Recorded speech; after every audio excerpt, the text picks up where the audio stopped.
I heard about Death Mist, I think approximately maybe 2 weeks before it started. And I heard it in the context that the people from Fist of the Dragon will be involved. People like yourself and Josh and Daniel. Chung was sort of a maybe, but let's bring him along and see what happens. And so I was like, oh, okay, congratulations to you guys. Go ahead and do it. That was the last heard of it, like until 3 days, I think, before, or 4 days before they were going to actually start shooting. And then suddenly I got word that they wanted me to come in as what the Chinese call an acting director. Let me take a step back and explain this. Traditionally, especially in the 80s and 90s, when there were like 500 films being made a year in Hong Kong, films would be financed based on a known successful director. So maybe one director can be doing like 20 films in a year, which we know actually you can't really do that. So what they do is they put the name of the director, and the actual person who directs the film will be an unknown person. Often was a very, very experienced AD, or maybe a director who's done lots of films but is not famous yet. And they would actually direct the film. So they'd be called the acting director, or in Cantonese, the 执行導演. So they wanted me to come in and do that, because the director is somebody who got the money together, but he's never actually directed a film before. And they're very worried about bringing in all these actors, and having a Chinese director who can't speak English directing them. And the fact is, the reason why they wanted to bring all these people in was because they watched Fist of the Dragon. These investors are the people who actually bought the Chinese rights for Fist of the Dragon. They loved the film, really loved it. And so they thought, well, let's just bring in Antony Szeto as well to direct, last minute. Fist of the Dragon was low budget and we didn't have time. Death Mist is lower budget and less time. So in that context, we're working under much greater time pressures. But the funny thing is with Death Mist is the sponsorships are a lot greater than Fist of the Dragon. So here we are now living in a 5-star luxury hotel in China. We've been pretty well looked after, I think you'd agree. We've had motorbike chase scenes, and we've had scenes on luxury yachts and things like that. So it looks like a much bigger film and than Fist of the Dragon. And that way, it's been very nice. But yeah, the time pressures and all that has been much greater. And of course, as I said, we didn't have any pre-production time, so we're trying to do everything on the fly. The script that was given to me 4 days before shoot was not really a shooting script, so I spent those 4 days, 3 of those 4 days, rewriting the script to then present to the director, who then loved all the changes, and then while we're shooting made more changes.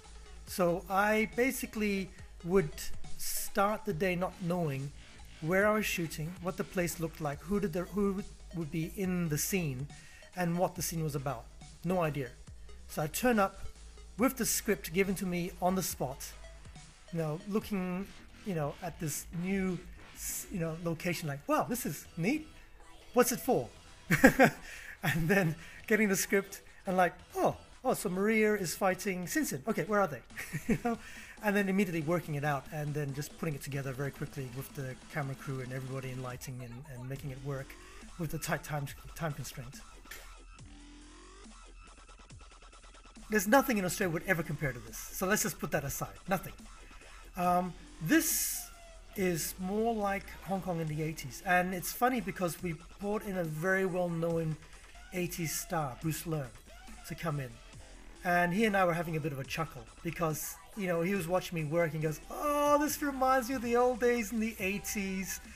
I mean, Chinese filmmaking is pretty advanced nowadays. You look at the stuff coming out of China, it's quite international, quite high standard. And in order to achieve that, you have to have good pre-production, very well thought out script and all the locations, everything. People are pretty prepared nowadays for the filming. They're more like what Australia's like. But what I was doing on this one, no, this is through and through Hong Kong 80s style filmmaking.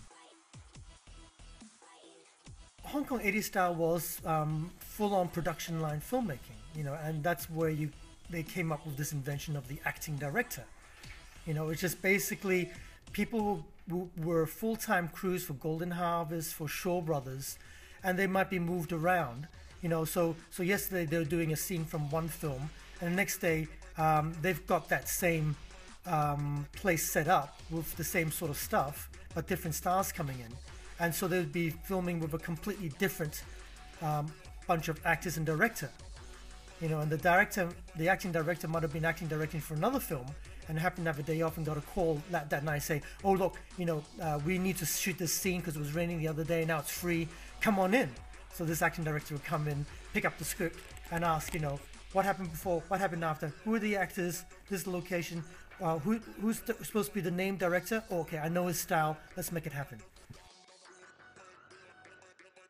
I think the Australian film industry needs to really understand how things work. I mean, I am working as an acting director.